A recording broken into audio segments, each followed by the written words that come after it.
Life Management Science Labs would like to acknowledge that we live and produce this podcast on the traditional lands of the Wurundjeri people.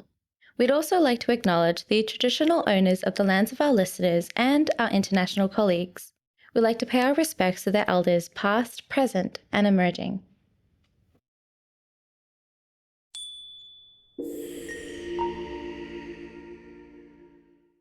Hey everyone, and welcome to All Together, the Family Science Insights podcast, produced by Ellen Massell, the Life Management Science Labs. We are champions of life management science, providing structured insights informed by science and inspired by practice on key aspects of conscious living. Each week we bring you scientific and practical insights on each element, with the expert knowledge of professionals in the field. I'm your host, Dina Sargent. Let's get started. Hello and welcome back to the show. I'm Marie, your host for the day, and we'll be exploring the role of parental involvement in the success of ADHD interventions and treatments. Now, when it comes to neurodevelopmental conditions like ADHD that can significantly affect a child's day-to-day life all the way through adulthood, interventions and treatments can offer valuable support. But ultimately, the extent of their success often hinges on parental involvement. So think of it like a physical disability. If a child gets into an accident at the playground and fractures their arm, you'd most likely be inclined to get involved in their recovery, be it emotionally or physically. So, in this episode, we're exploring what types of involvement lend themselves well to ADHD interventions and how to advocate for a child's needs, as well as challenges that parents may face along the way, and so much more. And to guide us through this, we are speaking to Elaine Taylor-Klaus, CEO and co-founder of ImpactADHD and ImpactParents. They offer ADHD coaching and training programs dedicated to effectively supporting entire families by helping parents learn how to deal with a child with ADHD. So, hello, Elaine. Welcome to the show. Thank you for joining us today. Thank you. It's nice to see you, and it's great to be here. Yeah, I'm really excited to discuss with you on this topic. But before diving it right in, I'd love to hear more about your research and experience in this field. Your organization emphasizes supporting the entire family, the whole family. So, what does that mean? Well, it's funny. We do support the whole family, and we do that by focusing almost exclusively on the parents of complex kids. We like to call them kids with ADHD and all the other cousins that come alongside ADHD, and the professionals who support them. And what we found is that when you support the adults and you help adults learn how to approach these amazing complex kids in an empowering and constructive way, it sets the groundwork for the kids to learn to manage themselves. Yeah, for sure. It's actually very similar to, well, let's say even in neurotypical families, parents would have to, practice self-compassion and receive the appropriate amount of help. No one is really immune to mental illnesses or mental health um, lull points in life, I suppose. So, everyone's susceptible to some trickle down effect. So, yeah. Yeah, absolutely. And we're raising kids in a world today that is unprecedented and nothing like any of the world that any of us were raised in. And so, you hear parents say all the time, parenting doesn't come with a guidebook or an instruction manual. And I think that is true for all kids these days. Sometimes it's parenting complex kids. Sometimes it's parenting kids in complex times. And I think we qualify as complex times. Sometimes it's both. And so, we like to say that what we've done is create that instruction manual for parenting typical kids who aren't so typical. That's amazing. Well, it serves as an excellent preface for our discussion for today as well. But before we go further into detail, I would love to get to know you better, if that's all right. So this is Have You Met Elaine? The first question I would like to ask you is, what do you do in your spare time? Well, I am a pseudo empty nester. So my kids are, I like to say, grown but not flown. But they're not living in the home. But so I'm still, it's funny, I have young adults and I'm still very actively parenting in many ways. I'm still in a constant conversation and relationship with my kids. And I have aging parents. So I am in a constant conversation and relationship with my parents. And so when I'm not attending to the needs of my family or working, which is a lot of what I spend my time doing, I'm walking my dogs. I live on a big, beautiful park, so I like to walk outdoors or hike or be with the dogs, or almost anything that takes me outdoors is kind of my idea of joy. Yeah. So how many kids do you have? I have 3 young adults that were mine that I raised, and now I have a married young adult. One of my kids is married, so now I have 4. Wow. And they range from 23 to about 35 or 36. Oh, that's amazing. And how many dogs do you have? I have 2 dogs, and then I have a grand dog in California. Grand dog. And then two grand bunny rabbits. So. Sorry, what is a grand dog? A grand dog means my eldest child has a dog. Oh, I should have. Yeah, I thought I should ask. I wasn't quite sure what a grand dog is, but I love that idea. I love that idea so much. Like when I got my cat, I started like telling my cat to call my mom their grandmother, and my mom got really confused and perplexed by what was going on. But yeah, I totally relate to you on that front. Like, yes, your daughter's dog is your granddog.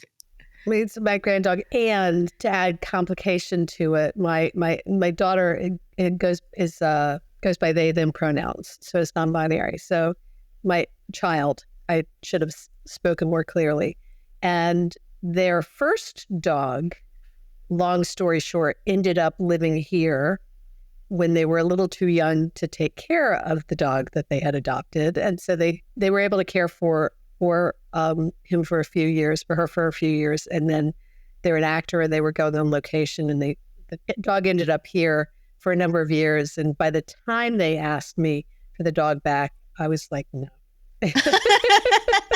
So I am raising, actually, my 2 dogs. One of them is also a grand dog, technically. Mm-hmm. And I have been very clear with my kids, these are the only children of theirs I'm ever going to raise. So we're done with that. That is so fair. And like, honestly, it should be a rule. There should be a rule book about like taking in your family's pets or something. Like if they've left the pet with you for like a certain amount of time, you're entitled to keep that pet. I think so. They didn't really argue with me, in full disclosure. They kind of got it, because we have another dog, and these 2 dogs are like best friends, and nobody really wanted to take the dog away. Yeah. So. And so did they get another dog after that? Of course they did, immediately. Okay. So what kinds of dogs do you have? They're all rescues, and in varying sizes. So their dog, my grand dog, is probably 15 pounds. I can't even tell you what kind. I don't know cute what little 15 California pounds dog. Is. I'm not gonna lie. Little. Kind of a small size dog. And then my 2 dogs are roughly are small and medium sized dogs. So one of them is a black Visenji mix with a Springer Spaniel. So she's little, but she can jump like 5 feet in the air. Oh. And then the other, it's great. And then the other is, he's a cross. He's got a lot of different crosses in him, but he looks like he's got this long red hair like an Irish setter, but he kind of has a stance like a boxer. So he's really beautiful. That's cute. That's so adorable. I love that. And he looks like he's got guy liner on. He's really cute. I personally like the look of guy liner. I think it gives this like almost moody kind of look to it. Yeah. So yeah, it's been great learning about your dogs. And apart from dog walking, kid walking, caring for your kids, talking to your parents, stuff like that. Is there any film, TV show, or book in particular that you enjoy consuming, reading, watching, anything like that? We're always watching different things. I've been watching The Bear lately and having a good time with that. There was a great miniseries called Drops of God that I really liked, which is about wine, and that was really fabulous. And the book that's jumping at me right now, I like novels that are a little fantastical, but not down the whole deep rabbit hole of 6 series and all that. But there was a beautiful book called The Midnight Library that I loved. And there's another book called The House by the Cerulean Sea. I can't remember the name of the author, but I loved it. And I think I hear that there's another book coming out. And so both of them are kind of about complex kids and how adults are navigating being with them, but in a beautiful, fantastical, kind of magical way. Oh, that sounds amazing. So was it Midnight Library? It's called The Midnight Library. The Midnight Library. I am learning that right now because that sounds amazing. It's kind of heavy for some people. It definitely deals with depression and mental illness a little bit, but feels like it's home. Also beautiful. Yeah, exactly. It's real. I like things that are fantastical but real all at the same time, if that makes sense. Yeah, 100%. And I feel like sometimes consuming these types of books or TV shows that tackle these topics, real life topics, they kind of help me put things in perspective as well, and kind of, I guess, take whatever I'm already thinking in here and put them into words, into something that's a bit more tangible. So it's nice to have that kind of representation as well. Yeah, that's the word that was jumping at me as well, is that ability to feel represented, to see yourself in. I mean, there are a lot of times over the years where I've watched shows and, it's like you want to cringe at the way they're treating the children or the parenting or or the way they're talking about a whole range of mental health issues, or the way they talk about ADHD, which is almost always so wrong. Mm-hmm. Yeah. It's just so it's such a Hollywood version of it. It's so misunderstood. And so it's nice to watch something that you feel like they're getting it. They understand what the depth of this and the complexity of it, and they're representing the full complexity. And I really appreciate that a lot. Yeah. Well, that's really interesting to hear. My last question for you before we end off the section is, how would you define family? How do I define family? As I indicated, I have a very strong connection with my immediate family and my parents, my kids, and I'm a very strong believer in what I like to call family by choice, or somebody else. Kamala Harris called it family by love. But there is something about the people that we choose to be in our lives, the people who are there for us during all the difficult times. And I have several kids who are gender nonconforming, so I believe that you love who you love, and I support people in loving who they love. Yeah. And sometimes I think our friends become our family, and in some ways they know how to love us better than our families do on some level. And that doesn't dismiss the importance of family connection. I'm very, very committed to my family. And there's some girlfriends that are like sisters that have made who helped me through everything and make my life so much sweeter and richer. No, yeah, I totally agree with you there. I feel like having that near familial bond with a non-family member and calling them your chosen family doesn't negate your biological family at all. It's more a matter of the type of connection you have with this person sometimes would be more what I would describe as like just more more singular. Like it's a different bond. Well, you choose it, right? Yeah, Those are the people you choose. You don't get to choose your family. You get to choose how close you want to be with your family sometimes. But I think our family members are the ones who, one of the biggest challenges of families and multi-generation families is families kind of have a tendency to hold people to who they used to be. My brothers are still going to see me as the 12-year-old I was, not the grown woman I am.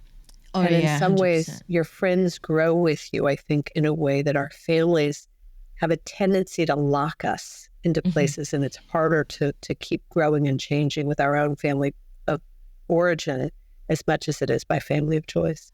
Yeah, because we have this preconceived notion that whoever we grew up with is the same person they were 10 years ago as they are now.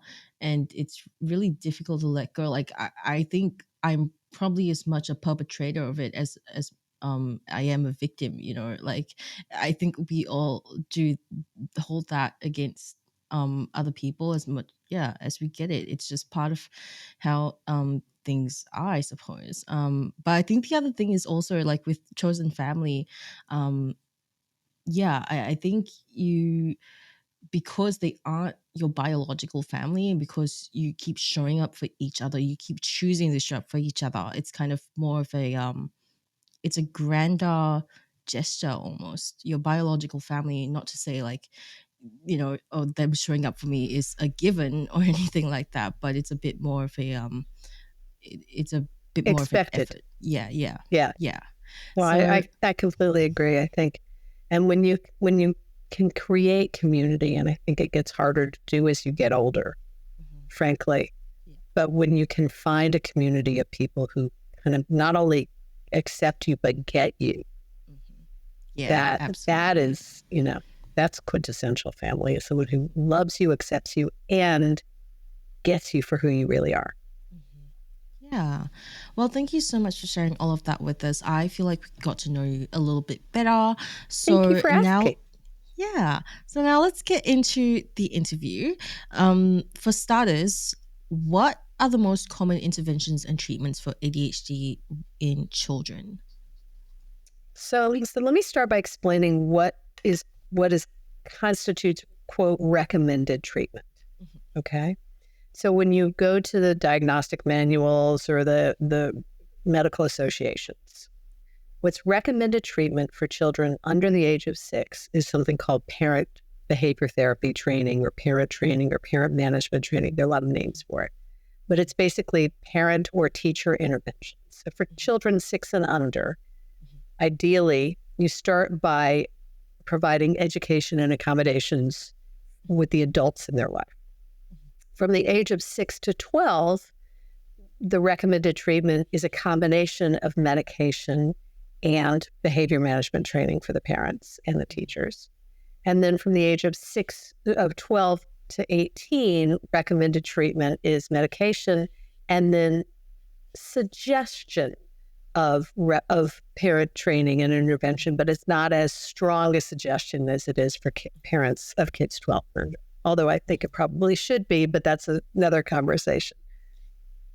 Yeah. So what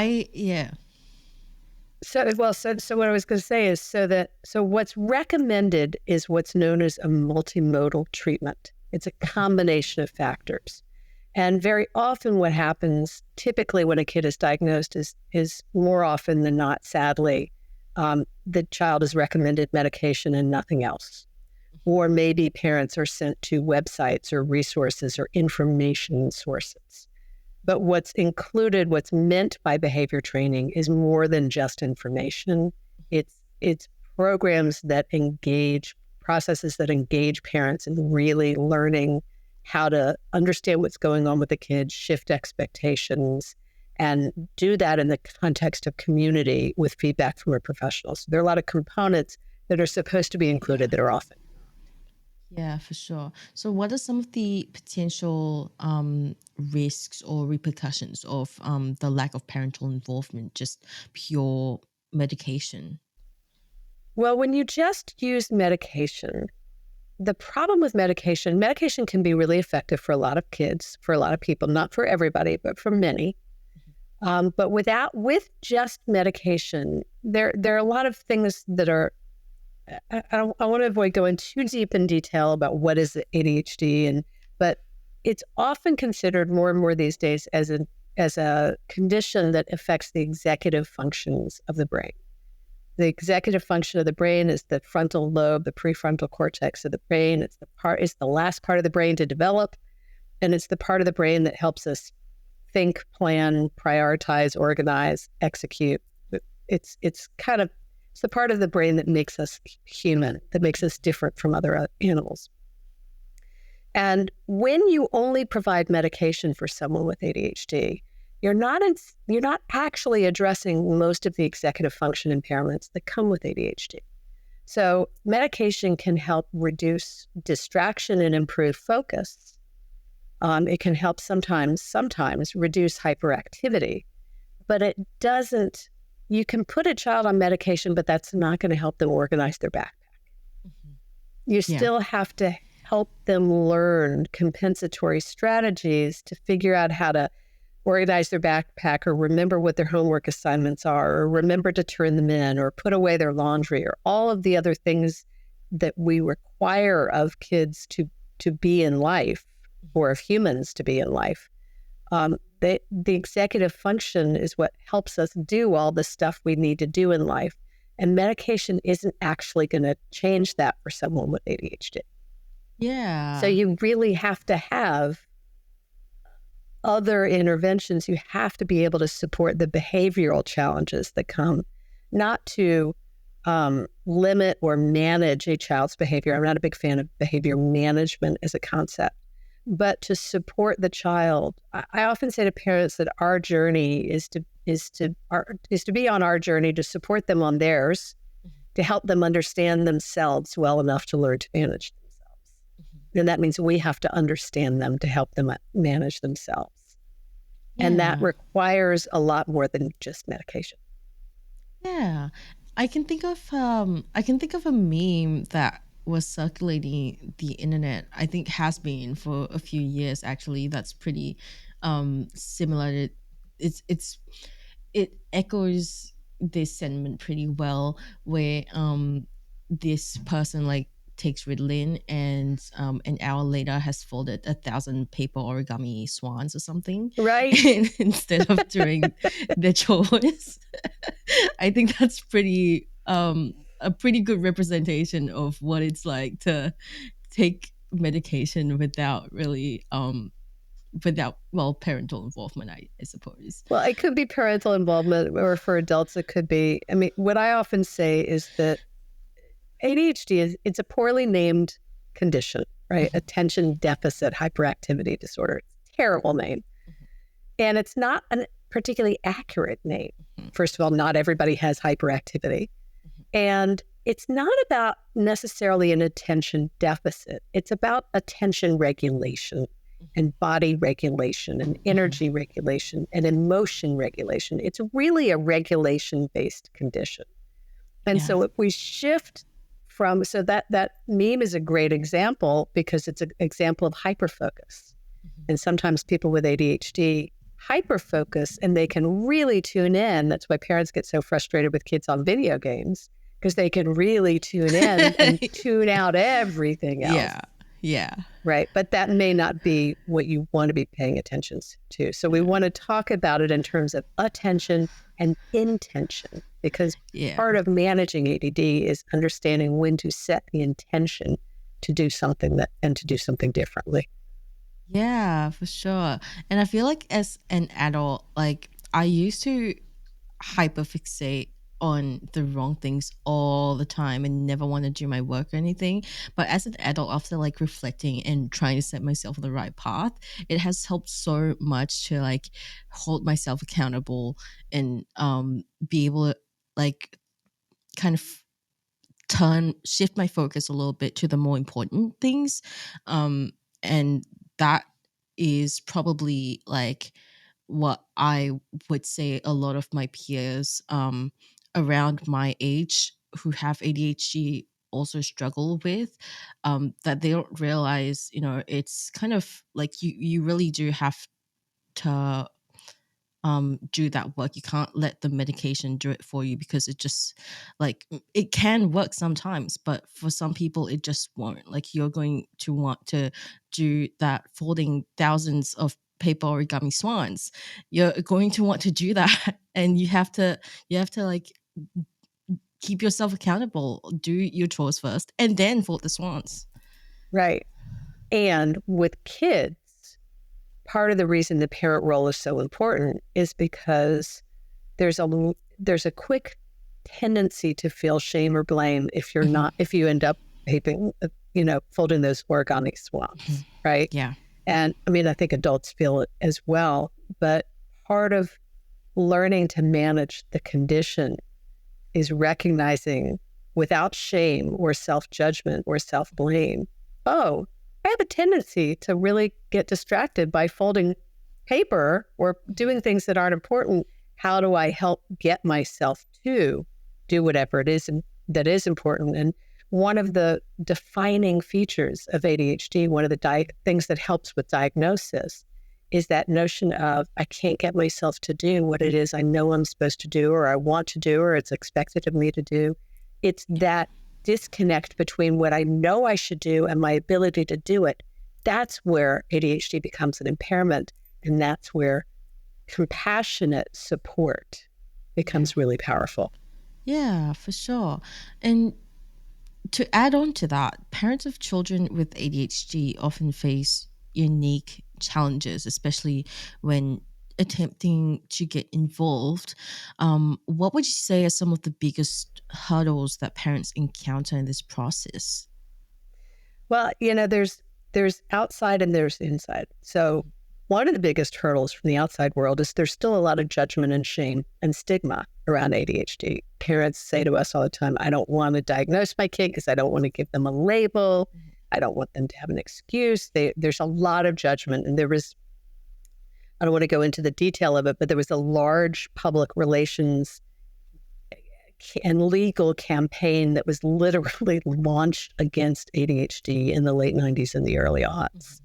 That had schools being sued and teachers being sued and doctors being sued. And so there was a big kind of smear campaign that has set a course for decades now of people to have this kind of built-in hesitance and stigma around medication, the notion around ADHD, the notion that we are drugging our children. We wouldn't say that if we were about giving them insulin if they were diabetic.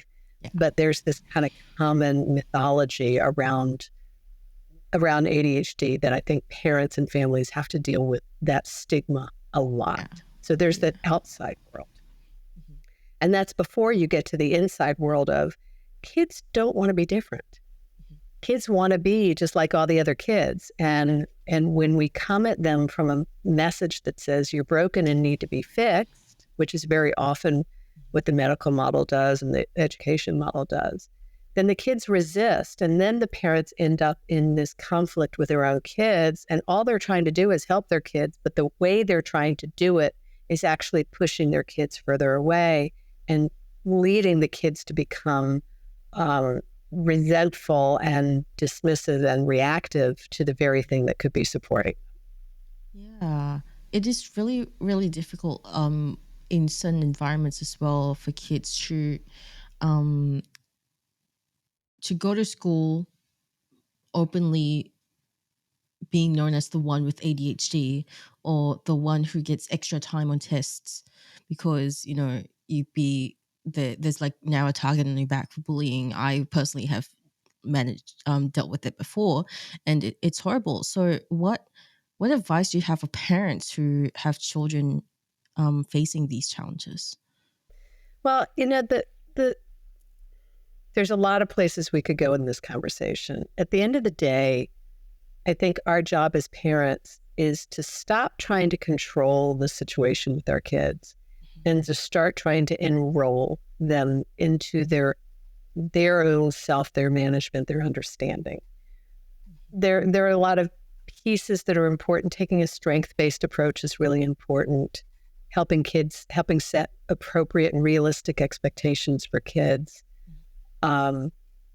normalizing what it means to be different, exceptionalizing, helping them see all of the amazing role models out there. And, that's one of the things when the Olympics is on, it does such a beautiful job of helping kids see these people all around the world who are very public and open about their ADHD, and they're achieving gold medals, right? Simone Biles, Michael Phelps, and in the US are huge role models for these kids. And so I think as parents, we get so afraid of what this means for our kids.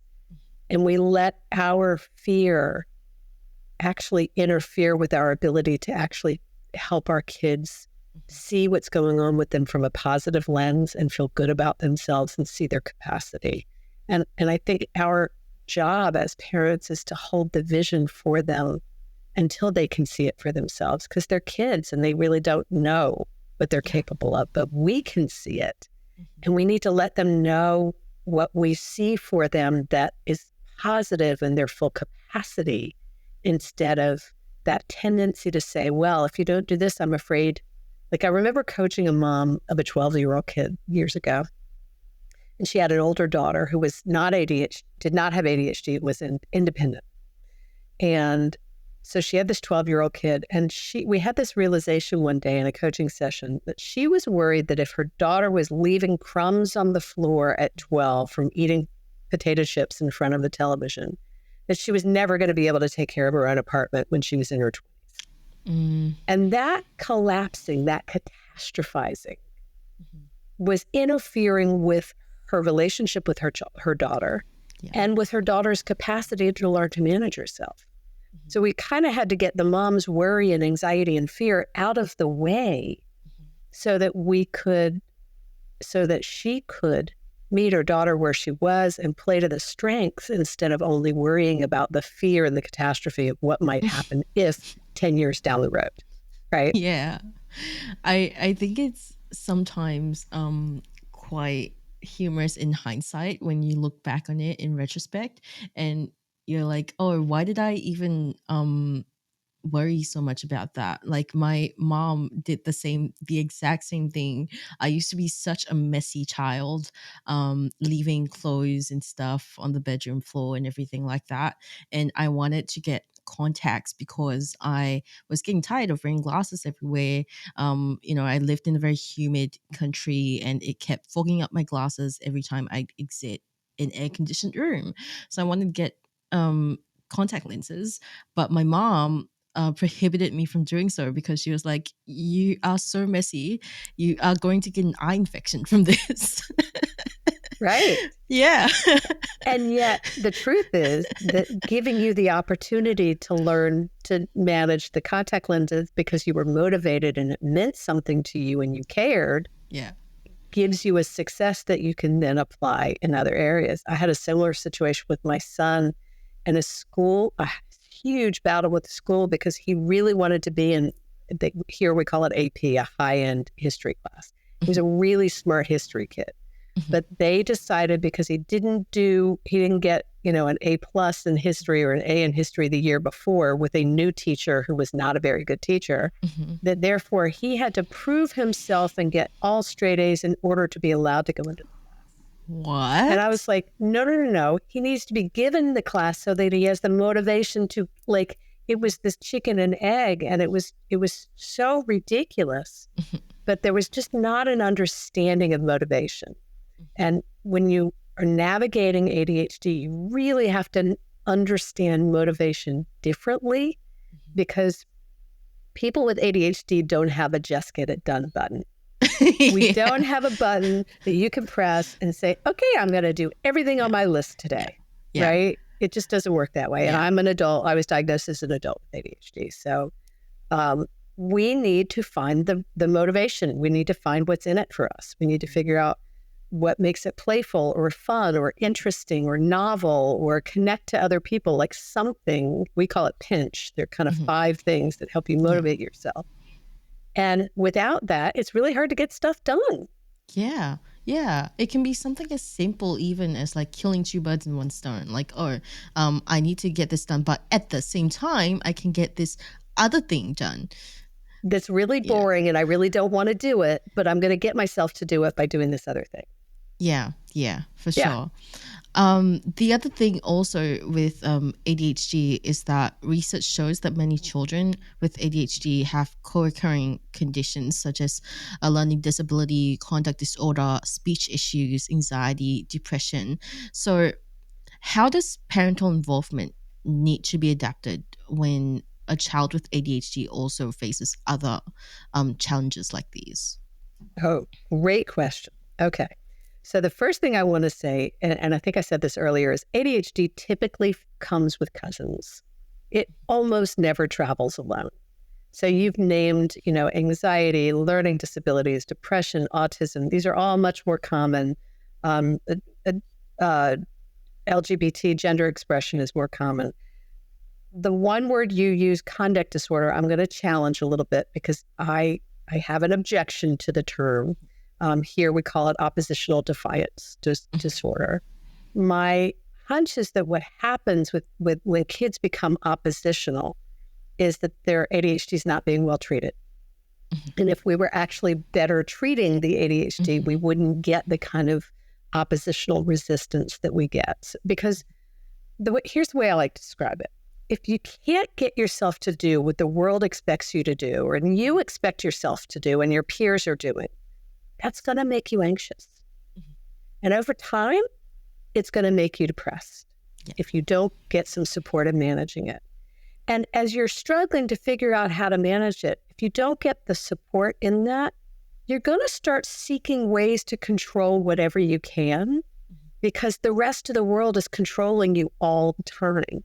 And the way we tend to manage these kids with ADHD is to over-direct and over-control and over-manage and micromanage. And when we do that, kids start pushing back, especially when they hit puberty, kind of to say, back off. They want some sense of agency and autonomy. And it's a chicken and egg again. You can't build the agency and show your responsibility if you're not given a chance to execute it. But you need support to be able to execute it because it's a harder thing for you to do. So it is very complicated, these things. Very often, that's why the work we do, we talk about complex kids. When we first started, we were ImpactADHD. And because that's what my business partner and I, Diane, had in common. And it became pretty clear pretty quickly that there were very few kids with just ADHD. It's just not that common. And that what we're really talking about is a whole lot of different kinds of complexity in the way that people process information and engage with the world. And maybe it's sensory, or maybe it's emotional, or maybe it's organizational. There are a lot of ways that it shows up. And so that's where we shifted and expanded into ImpactParents to talk about this whole range of issues that our kids are struggling with. And as parents, our job is to kind of get curious and understand, what is this kid's flavor of neurodiversity? What's this kid's flavor of neurodivergence? Neurospicy, as I like to call it. In what way is this kid neurospicy? Because you get 3 kids with ADHD in a room and you can have 3 completely different manifestations of ADHD. And this one's got ADHD and dyslexia, and this one's got ADHD and anxiety, and this one, Yeah.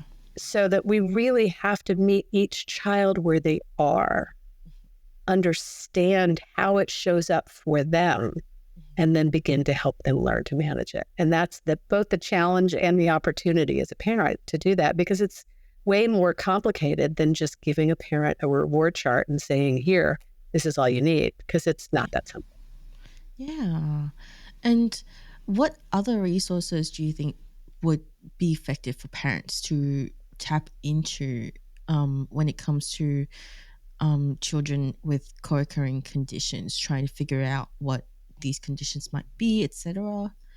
Well, I mean, I think there's absolutely a role for really understanding what's going on from a diagnostic perspective. I do believe that we should have diagnosis be a boon, not a bust. Like, it's important that we understand it. When parents come to me and say, my kid's been diagnosed with fill in the blank, my response is always congratulations, because now you know what you're dealing with. Yes. And you can help support them from there. Exactly. So it's not to stigmatize, and it's not to label, it's to help you understand, because here's the thing. If a kid doesn't understand that there's an underlying explanation for why they struggle with something, what they make up is a whole lot worse. They're going to make up that they're lazy, crazy, or stupid. And if we don't help them understand why it's hard for them to get their homework turned in, or why they're so sensitive when there's a tag on the back of their shirt, then they're going to make up that there's something wrong with them, because that's kind of part of normal human development. That's how kids function in the world. So we have to help give them an explanation, not an excuse, but an explanation for what's going on with them. That's why for us, we use what we call a coach approach. We figured out when we became parents, when we became coaches, that we were much better parents to our kids with complex issues, and that it wasn't rocket science. When we applied some of the tools and concepts from the world of professional coaching, which is an evidence-based, empowerment-based modality, we became better parents. We started communicating better. We were more supportive. We were more compassionate. We were able to help our kids feel less shame and stigma. When I started meeting my kids where they were, instead of trying to hold them accountable to somebody else's expectations, everything started to shift for them and for the whole family dynamic. So for me, the change starts with the parent, because the parent has to really set the tone of the home and understand what's going on with their kid to help their kid begin to understand themselves well enough to manage themselves. Otherwise, you're just directing them and nobody knows why you're doing it. Yeah. And that's not very effective. Kind of with teachers too. We give teachers instructions all the time about accommodations they're supposed to make in a classroom, but we don't help them understand why. Yeah, exactly. And I also feel that there's a point to be made there about how, like, helping your kid understand why they are reacting so viscerally to something that other people don't normally react to, or anything like that. That's not to say you never discipline them or you never hold them accountable for bad behavior. That's not to say that at all. No, I do not mean that. Kids need boundaries, and they need clear expectations, and they need consequences, and all of those things. Yeah. The difference in this style, we call it a collaborative parenting style, is that we're doing it all. We want to walk alongside our kids and help them be part of establishing what's a fair and reasonable expectation for them. What are appropriate consequences? What we'll find is that kids tend to be more punitive than we are. They tend to be more likely to hold themselves to or punish themselves more than we would. Well, if I don't do that, then I'm not going to have the iPad for 3 months. That's a little excessive for one homework assignment. Maybe they really do tend to overreact, so that when we involve them in the process, they feel a sense of ownership and agency. And we are walking alongside them instead of the way I used to describe it before I discovered this approach. I was my eldest was 10 when I started doing this work, around 10. And I used to describe it as dragging them kicking and screaming to their own success. And when I discovered a coach approach, I learned how to walk alongside them and help them become part of their own success. So that when my 16-year-old was trying to study for exams, they came to me and said, "Can you change my social media password until after exams?" That was their agenda, not mine. Wow. And that's what we want. We want them to know what it takes for them to be successful, not just become robots following our directions. We want to be in what I like to say often, an ongoing process of problem solving with our kids again and again and again. We want them to practice problem solving with us instead of constantly solving the problems for them, because they're never going to learn if we don't involve them in the process. Yeah, 100%. I feel like that's a great approach to have, and it helps the child feel like their opinion matters, and they're not being, because children with ADHD can be quite dramatic and they'll feel like they're in a prison. They'll feel like they're in a prison and they're going to react way, way more if they're feeling trapped and they're feeling like their opinion's not heard. So I feel like that's all the more important. Now, I feel like we've covered quite a bit during this interview section. So I'd like to touch on some habits and practices with you. What is a habit that you recommend to parents in order to support their child's journey in managing ADHD? Maybe it's some activity or exercise that they can do regularly with the child. So I've thought about this a lot as I was reading your notes before this conversation. And my answer may not be what you expect. But again, I come from a coach approach and I'm looking to be in conversation with kids and be problem solving with them. And I think that the number one thing parents could do differently, that we teach in our class, we teach a framework of parenting, that there are 4 phases of parenting. The first phase is director, and everybody starts there because our kids need us to direct them when they're little. But a lot of us, when we have ADHD kids, we get stuck in director mode. We're constantly telling them what to do. And the next phase is collaboration mode. We really want to be collaborating with them so that we're kind of sharing the agenda instead of just us being in charge, us having the agenda. And so the best tool to move out of director mode and into collaboration mode is to ask more questions, to get curious and ask more questions.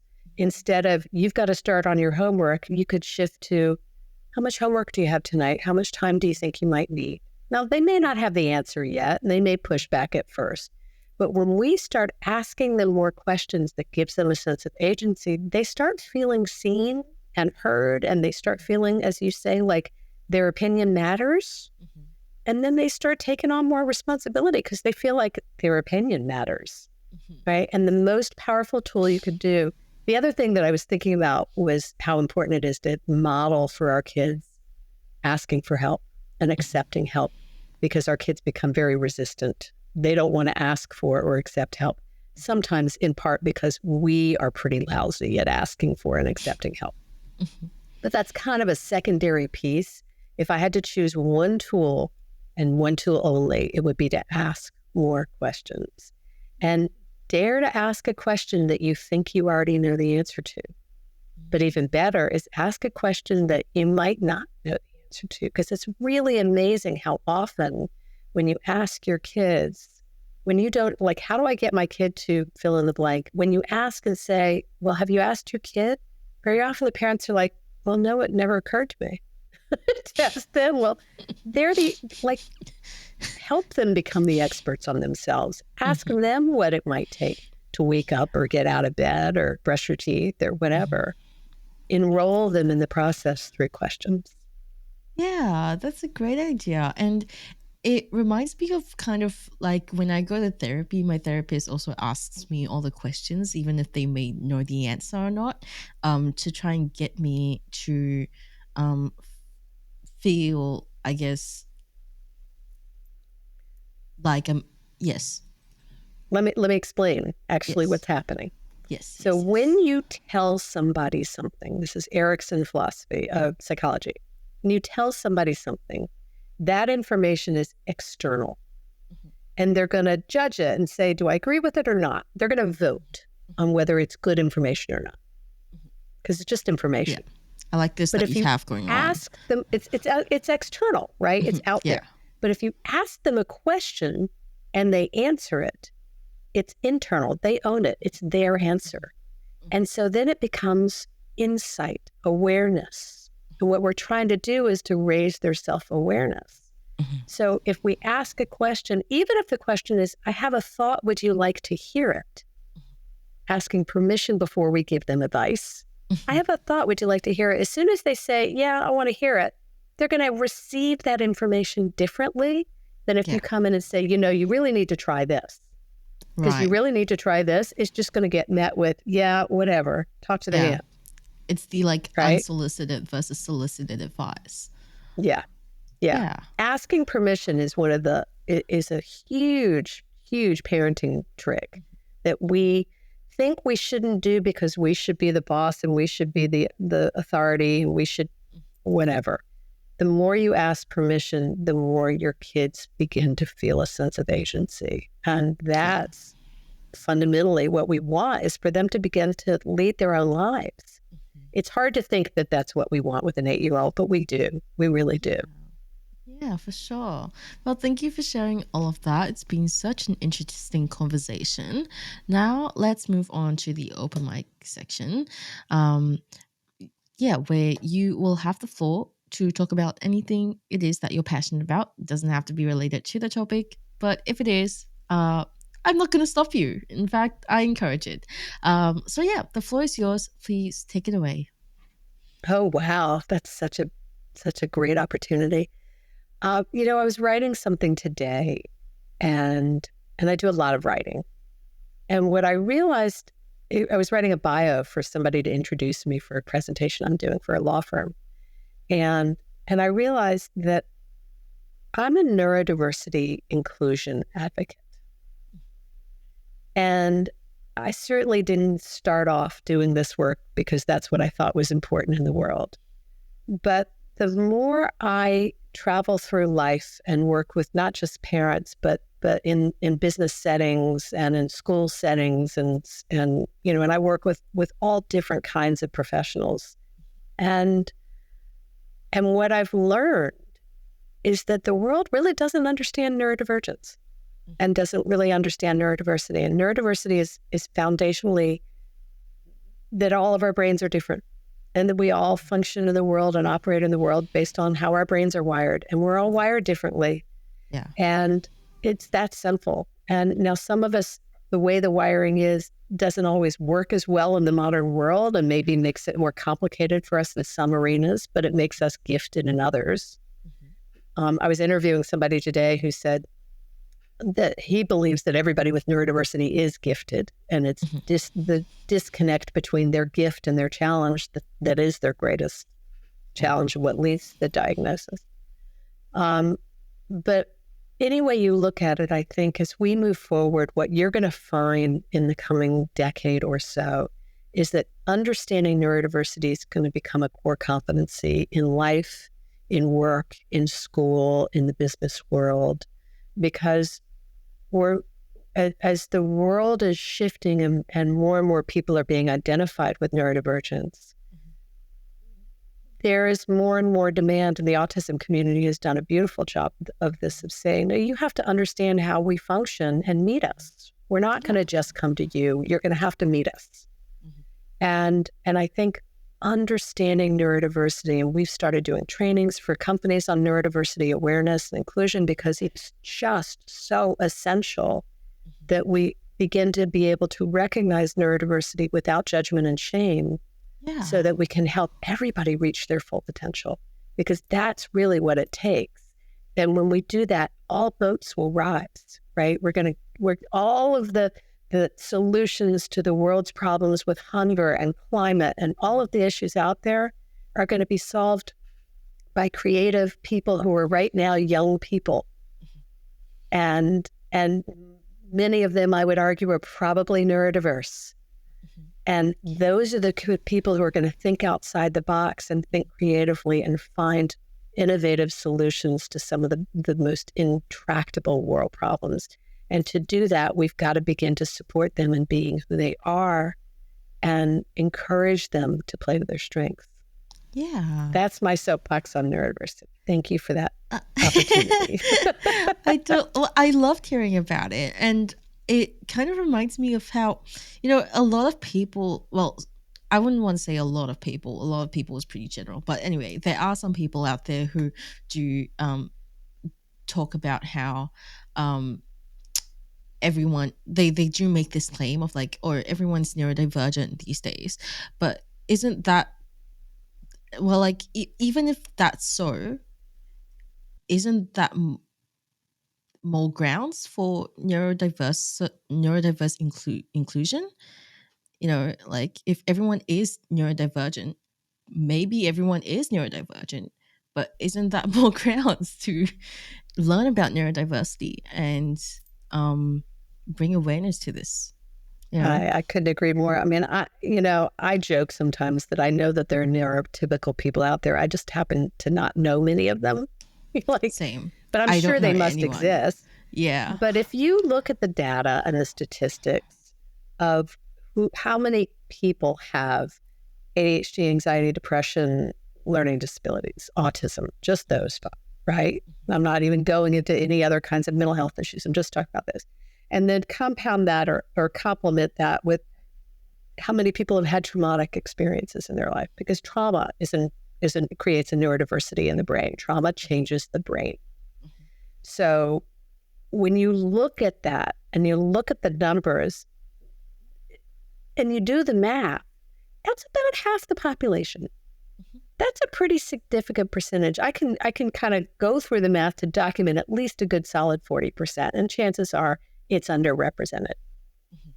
So if you consider that half the population, to your point, is neurodiverse in some way at some times in some areas of their lives, mm-hmm. maybe not everywhere, not all the time. That's part of what marks it, is the inconsistency of it. Mm-hmm. Part of what makes parents of kids with ADHD so frustrated is this kid does so great here. Why can't they turn in their homework, right? They can fight back and have this amazing conversation. Why can't they, put their clothes away? Mm-hmm. And it's the inconsistency that's a big part of it. Now, part of that is their developing brains, and they're not fully cooked until they're in their mid to late 20s. Yeah. But I do think that we are kind of missing the context of all of it by not understanding that we are all different, and that it's those differences that really creates strength and opportunity and innovation.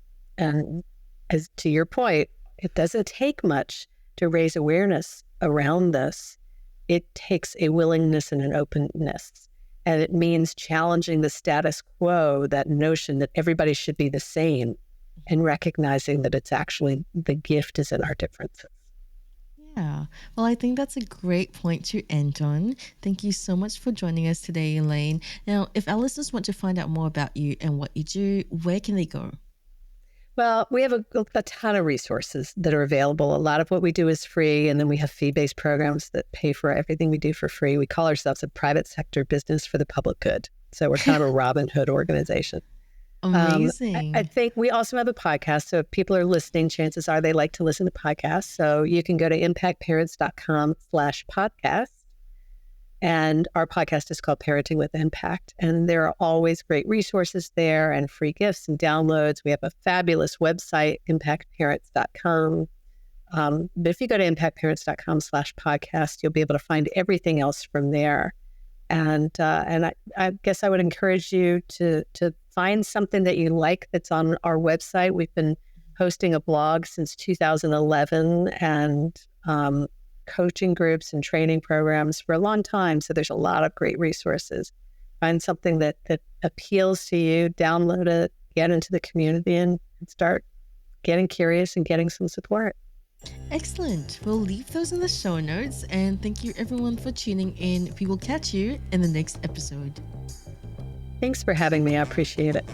You've been listening to Altogether, the Family Science Insights podcast, produced by the Family Science Labs, a division of LMSL, the Life Management Science Labs. More episodes are available from 10 life management perspectives and can be found by searching LMSL on Apple Podcasts, Google Podcasts, Spotify, and other podcasting apps available on your devices. If you enjoyed this episode, please consider rating our show, sharing it, and subscribing to our channel, as it helps other people find it so that we can grow and bring you more quality resources. More of our work can be found on our website at fa.lmsl.net, where you can join our movement. I'm Dina Sargent. Thanks for tuning in.